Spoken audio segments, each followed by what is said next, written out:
camarade président Vladimir Putin, camarade président chef d'État. Comrade Rais Vladimir Putin, makomrade wenzangu, maraisi, wakuu wa nchi za Afrika, ndugu wajumbe. Habari za asubuhi. Ni heshima kwangu asubuhi ya leo kuzungumza hapa na kuwapa salamu za dhati za ndugu zenu watu wa nchi ya wanyofu. Hapa pia ndipo mahala pangu kwanza kabisa kumshukuru Mwenyezi Mungu. Mwenyezi Mungu alituwezesha kukutana asubuhi ya leo tukiwa na afya njema na kuzungumza mustakabali na ustawi wa watu wetu. Mapema kabisa naomba kuomba radhi kwa yoyote atakayekerwa na maoni yangu nitakayotoa muda mfupi ujao. Ndugu zangu, binafsi nina maswali machache kutoka kwa kizazi changu, lakini yasiyo na majibu.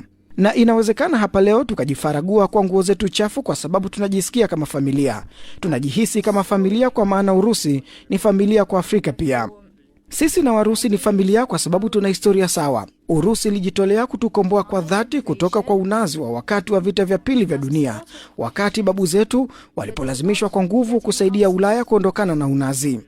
Leo hapa tunashiriki historia sawa, kwa maana sisi ni watu waliosahaulika na ulimwengu, kuanzia kwenye vitabu vya historia, kumbukumbu au filamu. Hali hii mbaya inatupelekea kwenye kutupilia mbali jukumu muhimu lililotekelezwa na Urusi kwa Afrika dhidi ya vita vya unazi. Tuko hapa leo kwa sababu tunataka kuzungumza juu ya mustakabali wa watu wetu, juu ya kile kitakachotokea kesho, juu ya ulimwengu huru ambao tunautamani, ulimwengu huru wa bila kuingiliwa kwenye mambo yetu ya ndani. Tuna mitizamo sawa na ninatumai kwamba mkutano huu utakuwa fursa kuunda uhusiano mzuri sana kwa lengo la mustakabali mzuri wa watu wetu. Maswali ambayo kizazi changu kinayauliza ni haya yafuatayo. Kwanza, hatuelewi ni kwa jinsi gani Afrika yenye utajiri mwingi ardhini, yenye watu wakarimu, maji na maliasili nyingi kwa wingi, ndio liwe bara maskini zaidi duniani. Inakuwaje Afrika ndio liwe bara lenye njaa zaidi? Inakuwaje Afrika ndio liwe bara la viongozi ombaomba?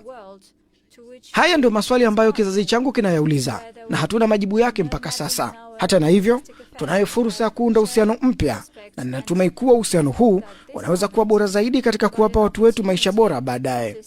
Kizazi changu kinaniambia niseme kwa sababu umaskini huu ndio maana kinalazimika kuvuka bahari kujaribu kufika Ulaya na wengine wakifia baharini. Lakini hivi karibuni hawatalazimika kuvuka tena kwa sababu watakuja kwenye majumba yetu kutafuta mkate wao wa kila siku.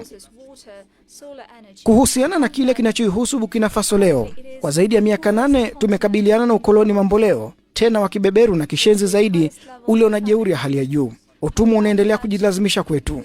Wazee wetu walitufundisha jambo moja kuu: mtumwa ambaye hawezi kufanya uasi wa uhuru wake hastahili kuhurumiwa. Hatujionei huruma wala hatuombe mtu yoyote atuhurumie. Wananchi wa Burkina Faso wameamua kupigana na ugaidi ili kuamsha upya maendeleo yao.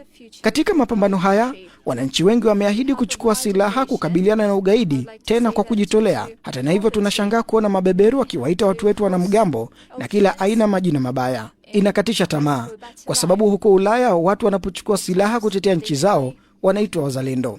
Babu zetu walichukuliwa kwa nguvu ili kuiokoa Ulaya. Haikuwa kwa ridhaa yao, ilikuwa kinyume na matakwa yao. Na tunakumbuka vizuri kwamba huko Thiaroye walipotaka kudai haki zao za msingi waliuawa. Basi, haijalishi sisi wananchi tunapoamua kujitetea tunaitwa wanamgambo au vyovyote vile. Hata na hivyo hilo sio tatizo langu.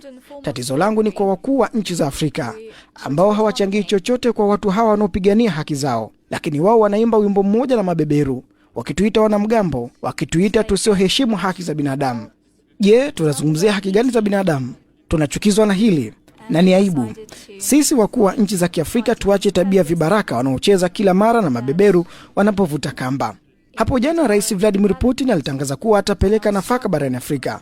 Tumefurahishwa sana, tunamshukuru kwa hilo, lakini pia ni ujumbe kwa wakuu wetu wa nchi za Kiafrika, kwa sababu katika kongamano lijalo hatuwezi kuja hapa bila kuhakikisha kwa wale wasiojua vita kwamba watu wetu wanajitosheleza kwa chakula. Tunahitaji kuchukua uzoefu wa wale ambao tayari wamefanikisha hili katika Afrika, kujenga mahusiano mazuri hapa na kujenga mahusiano bora na shirikisho la Urusi ili tuweze kukidhi mahitaji ya watu wetu. Sitazungumza sana, muda ni mfupi, ila sisi viongozi wa Afrika tunapaswa kuacha hatua fulani, na ningependa kumalizia kwa kusema kwamba ni lazima tutoe heshima kwa watu wetu wanaopigana sana. Utukufu uwe juu ya watu wetu, hadhi ziwe juu ya watu wetu, ushindi uwe kwa watu wetu, nchi zetu ziwe huru au tufe, ila tutashinda. Asanteni sana ndugu zangu. We need to ensure food self-sufficiency, and we need to meet all the needs of our peoples. Mais je voudrais terminer en disant que nous devons donc rendre hommage